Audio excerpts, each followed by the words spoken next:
pretty girls and my handsome guys. Today I have a really fun video for you. I got in my MAC Cinderella collection today because I'm crazy and I got overnight shipping. I did do this look on camera and it will be up on Monday. This is going to be a pretty chill video. I just really want to go through the products that I got with you guys and talk about my thoughts about the collection. I know a lot of you were not able to get your hands on this. I waited up until 7:30 in the morning my time, waking up on the hour every hour until then. And I barely got my hands on what I wanted. I think that when I woke up, the collection had only been out for about 8 minutes and there were already like lipstick colors. Well, one of the lipstick shades was sold out. So I'm very fortunate, but it is being released in stores on the 5th. So I thought I would get this up for those of you who are curious. So I have a few products to show you. We're going to start off with, I think, everyone's personal favorite, and I do have everything out of the packaging just to save time for you guys, but I'll also show you what that looks like. The first item I have to show you is the Stroke of Midnight Quad. Now here's what the Cinderella outer packaging looks like. I'm personally going to keep it. I'm not a huge like crazy packaging collector, but I think it's so beautiful and so like chic. It has a pinkish duochrome shift to it. And it is a very light baby blue. It has gold trim. The eyeshadow palette, did I say quad earlier? I probably did. Looks like this. Now, these are mostly permanent colors, so if you're already like a huge MAC collector, you may already have these. I don't really have any MAC single shadows, so all of these were new to me, which was really nice. So here's what they look like. You get 6 shadows in here, 5 of which are permanent and 1 of which is limited edition. The first shade that I have to show you is Vapor, and Vapor is kind of like a shimmery peach color, but I use it as a brow bone highlight today, and it comes off mostly matte with just a hint of shimmer.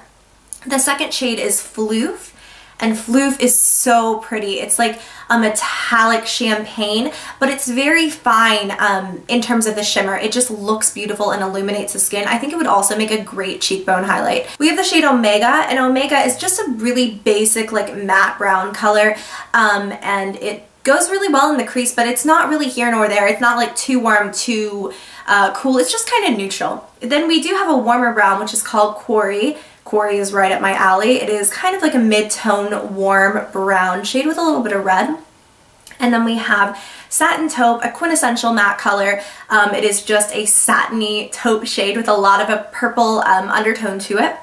And then we have Stroke of Midnight, which is the limited edition color. And this is like a blackened, I don't know, like a black and purple color with a red duochrome like shimmer to it. It's really cool. I didn't use it in today's look, but I'm going to do quick swatches of this for you guys. So we have Vapor, Floof, Omega, and Quarry. And here they are swatched on the hand. Again, Vapor, Floof, Omega. Yes, Omega, sorry, and Quarry. Then here's Satin Taupe, and here is Stroke of Midnight. So Satin Taupe and Stroke of Midnight. I think that out of the entire collection, this is my must-have if you don't already have these colors or you don't mind having them in this convenient little palette. The look that I pulled out today is beautiful. I can really see this as becoming like my go-to travel neutral palette because it's small, it's compact, the colors are beautiful, and they play well together.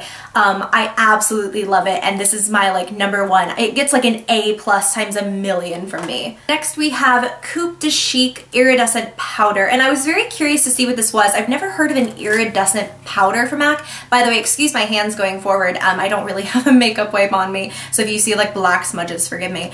But Coupe de Chic is not this powder, sorry. They all look the same. Coupe de Chic is this really beautiful like peachy color, and it has a very, very strong gold glitter and shimmer to it. And I will say I wouldn't use this as a highlight personally, but it makes a really beautiful light blush, which is what I used it for today, if you can get a good feel. I do have bronzer, so the blush is right here. Coupe de Chic, I don't really know that you're going to be able to get a good feel for it.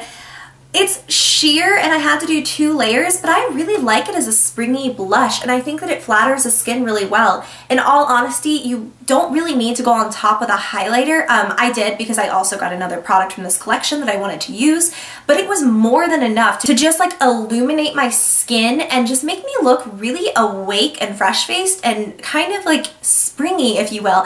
It is glittery, and that's something to note. If you don't like that glitter, no, like it's not one of those products where, oh, it's glittery in the pan, and then when you get it on the face, it's not that bad. It's glittery. But I don't really feel that it accentuates anything. I do have hyperpigmentation through here.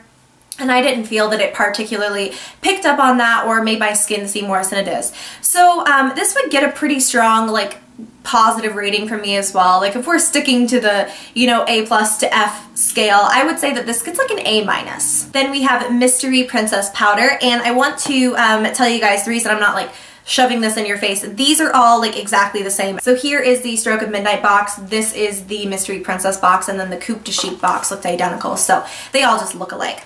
Mystery Princess, I have a bit of a beef with it because on the website it was described as matte.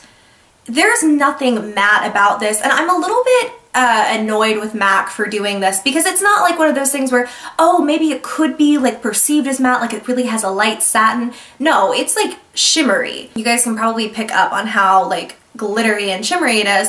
It is a really beautiful highlight, but I will say it could be more pigmented. Like you're seeing here, it really does work well on a brush, and it goes on and it's finely milled and it's beautiful, but I'm having a lot of trouble showing you a decent swatch of this. And when I get it on the hand, you're not really gonna be able to see.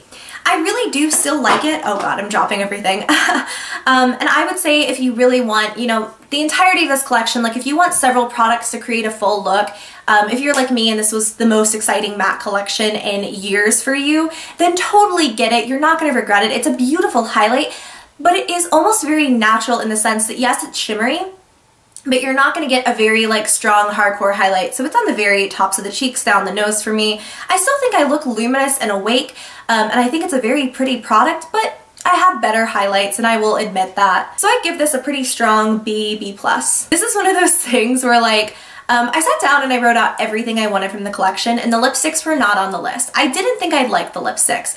I'm not a big fan of luster finishes. I don't like glittery finishes on my lips. Part of that is because I have like chronically dry lips, and I feel like they just pick up on all this stuff. And then recently, I fell in love with a luster finish from MAC, and I just started putting it over a lip liner because I really like the color, but I felt like the lip liner helped it not settle into the lines of my lips.